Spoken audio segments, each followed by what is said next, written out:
Hey there, this is Will again from Untied Games, and I'm here with a new devlog video. As you can see behind me, we'll be back to pixel art videos very, very soon. But today, we're finally going to be checking out the newest version of Atmocopter, hot off the presses. Now, I'm really excited to get to all the new changes, so let's jump right into level 1. Here we go! Alright, so here we are getting into level 1, and you're going to see some new stuff right away. Right here. There's a dialogue box with some story. Hello, do you read me? Do you read me? You, the little helicopter bot. What's your ID? Atmocopter? That's it, we've been looking for you. Hang on while I boot up your systems. So this is a way to kind of merge a little story and lore with kind of a little tutorial, teaching the player the controls. Your propulsion system should be online. Can you move? Use left stick to steer and use RT to ascend. Head to the right and I'll give you further directives. And then, in case the player mashes through the dialogue, I also have the relevant controls hovering above the player's head. So that way people won't get stuck here. So I'm just gonna head to the right like it said. Watch out, I'm reading some electrical activity in that area. It'd be best if you avoided it. I'm also picking up something else. If you collect those golden objects, we can analyze them. So, I actually brought this version of the game to a playtest, and one of the pieces of feedback I had was that that dialogue that I just read kind of, it stopped the game too much. And the reason for that was it was a cutscene that would kind of just lock you in place right here while the messages played. So I made those messages into like passive messages that play as you move through this area. So that's kind of cool. Yeah, I'm just gonna keep moving through the level. And right up here, there's another major change. You'll see that the level design is a little changed, and I'm actually not moving the stick right now. This is an automated cutscene. I'm detecting a locked door ahead. There's a switch below you that should open it. That was easier than I thought. The door seems to have closed. You'll have to search for something to keep the button held down. Look around and see if you can find an alternate path. So I'm trying not to have it be too dialogue heavy. I don't want to lock the player out of the controls for too long, but I feel like it's necessary to teach the player, hey, this is a button. If you put something on it, namely yourself or some other object, you can affect your environment. So that's pretty cool. So here's our pretty obvious alternate path that I'm going to go down, and here is the biggest new feature. Right up here. It's another automated cutscene. Do you see a control module? It should be just ahead of you. You should be able to take it out with your I-beams. Press X to fire. So I-beams are totally new, and it looks looks like I forgot to put the hovering text in to remind the player what to do. So press X to fire. Oh yeah. So Atmocopter can now shoot, and that's pretty awesome, actually. So this is going to change the game very significantly. So I've destroyed the control module.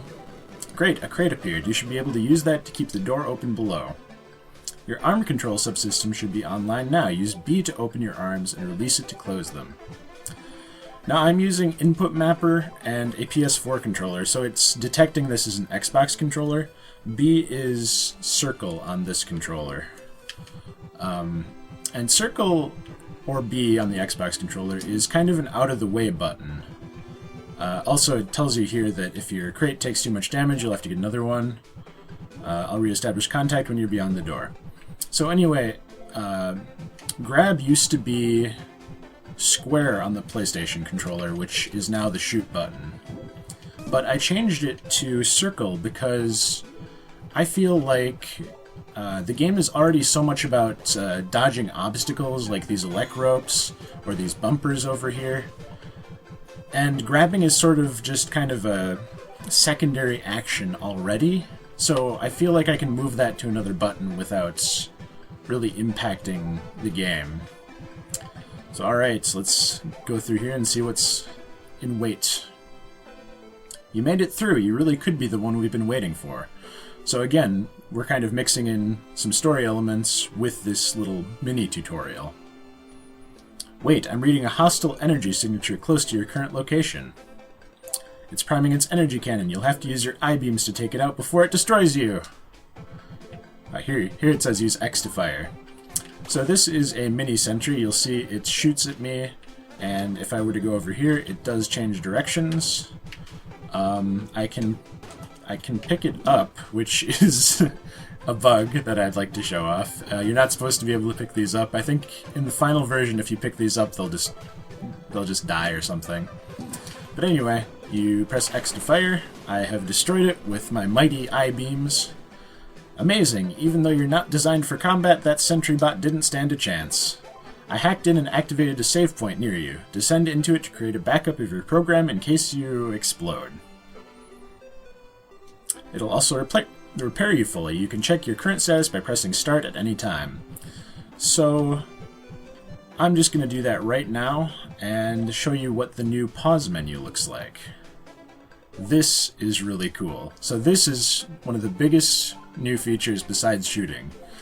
We've got a copter select, and there's a whole bunch of different copters to choose from. I'm eventually just going to fill out this list, and that'll be all the copters in the game, probably.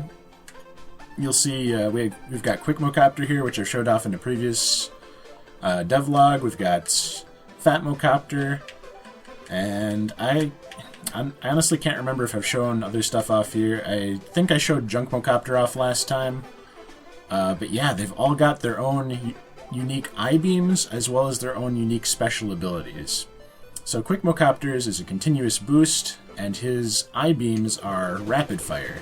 And you'll see that depletes my energy, as does using the special ability.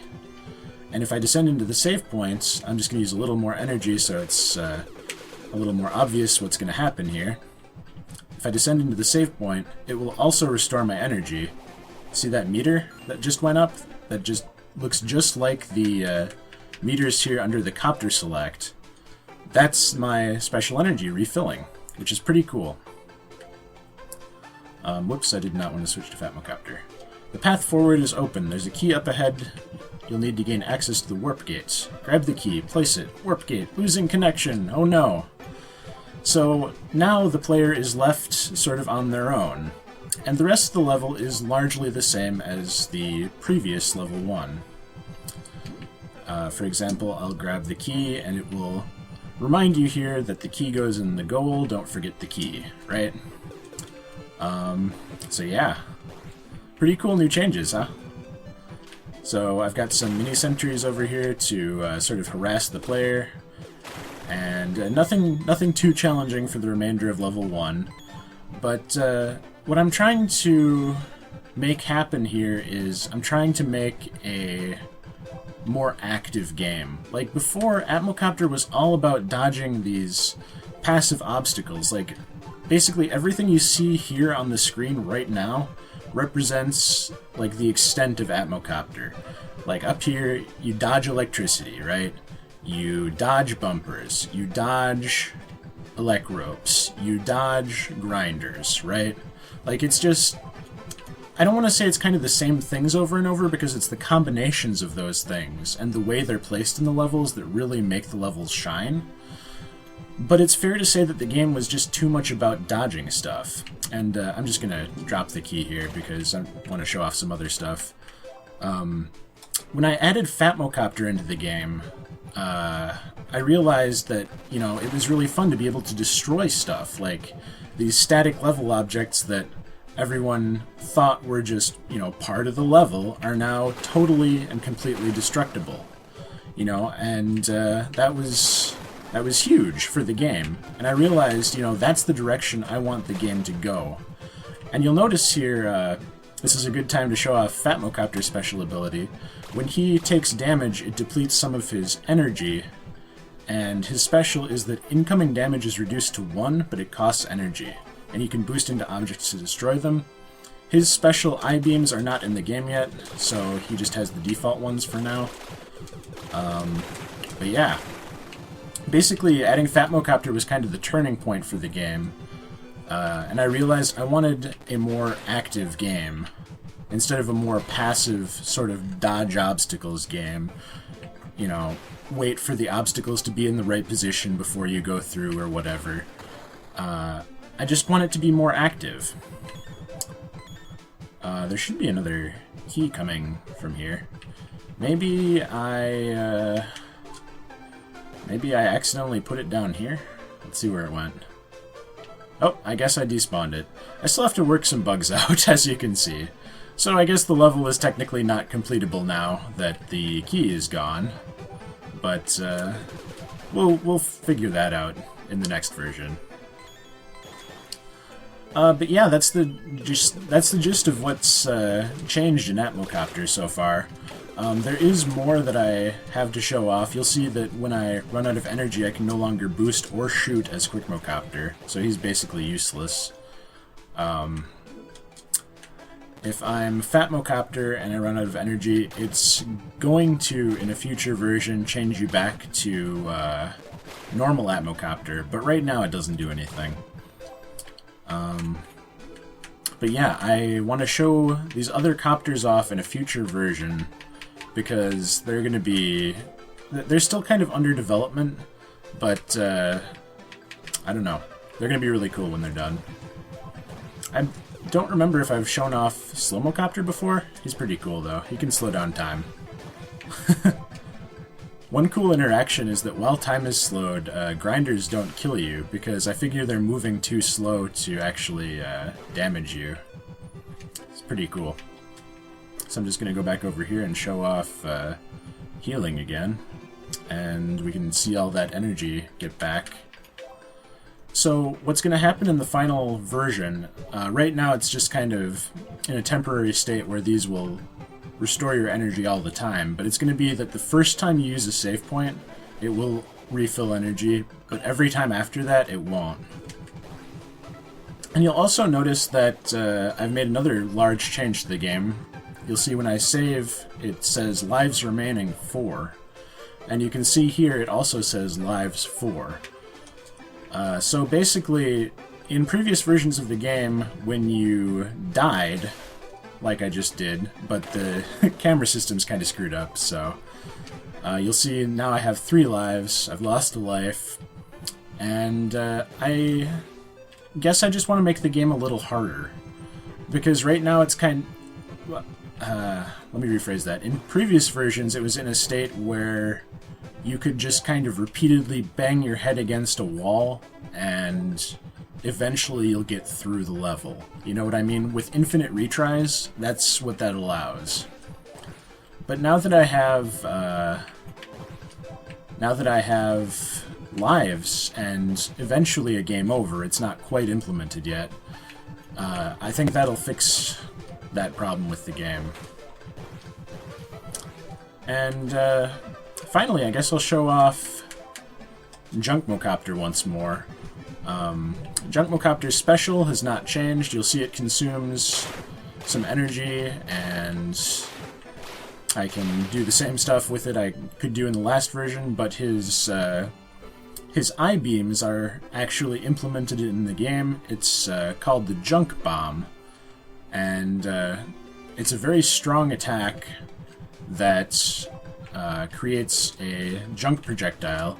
Now it's not exactly final graphics or anything, but it has like a downward trajectory, and it's very strong. You'll see I'm able to kill these bumpers in one hit, which is really, really powerful. I don't think there's anything left to destroy over here. But yeah, that's the new version of Atmocopter, and stay tuned next time for probably another level as well as more enemies. I'm working on a second enemy type right now, and I can't wait to add more active enemies to this game. It's going to be a lot of fun. But yeah. One of the criticisms I might anticipate with this game is that it might be a little too much like Mega Man now. And it's true that I have kind of Mega Man-ified the game. Like, I can shoot now, I can change special powers now, But I feel like I've sort of come to these conclusions really logically, you know, and not just been like, oh, let me take this from this game and this from this game and put it in my game to make it better. You know, I identified the problem of, you know, the game being too much about dodging stuff, and I figure being able to have a default attack really rectifies that problem. Because now I can add more active enemies, I can work in mini-bosses and real bosses, and the ability to change your form at any time, the ability to change copters at any time, I feel like that's a natural evolution of what I had previously. And previously, I'll just show you over here, what you had to do to change forms was you had to go to a save point, you had to wait for it to save, and then without moving, you had to press X, or triangle, excuse me, and then it would allow you to change forms. Then it would bring up this menu. So I feel like that's just a natural evolution of what I wanted before. And one of my friends suggested an alternative method of, you know, something like choosing a squad or formation of like 3 or 4 copters per level, but I want the ability to like adapt to the situations presented to you in a level. Like if you were to, so okay, the way it was before, you had to go to a save point, right? And you had to choose which copter you wanted at that time. Then you proceed to the next part of the level, and you see what's ahead of you, and if you want to change to the optimal form to really fight against what's in the level, you would have to go back to the save point, save again, and change forms. So that's not really what I wanted. But like I said, one of my friends suggested having a formation of copters that you choose before the level, and then you can switch between those at any time. And I feel like that's kind of the same thing almost, because let's say I'm choosing a formation, right? So, okay, I'll probably choose Atmocopter, he's pretty standard. I'll probably choose Fatmocopter, he's pretty strong, right? And I'd probably choose Junkmocopter because his special is extremely useful in Atmocopter, because it creates a shield, which is such a strong ability, right? So you would always choose like these copters that are very generalist, not the specialists like Slowmocopter who can slow time down, or not like Blastmocopter who can fire powerful missiles. I guess I'll show him off now since I mentioned him. The graphics aren't final here, but he shoots missiles in 3 directions, and his I-beams aren't quite ready yet, but it's still under development. So yeah, I mean, I feel like I've reached all these conclusions in a really logical manner, and I'm just really looking forward to the next version of this game. So stay tuned for next time. Next time we'll be showing off more Atmocopter levels, more Atmocopter enemies, and the next video on this channel will be a speed spriting video of the desert tile set that you saw in the intro. So without further ado, I'll see you guys next time. Thank you so much for watching, and yeah, look forward to the next version. See you later.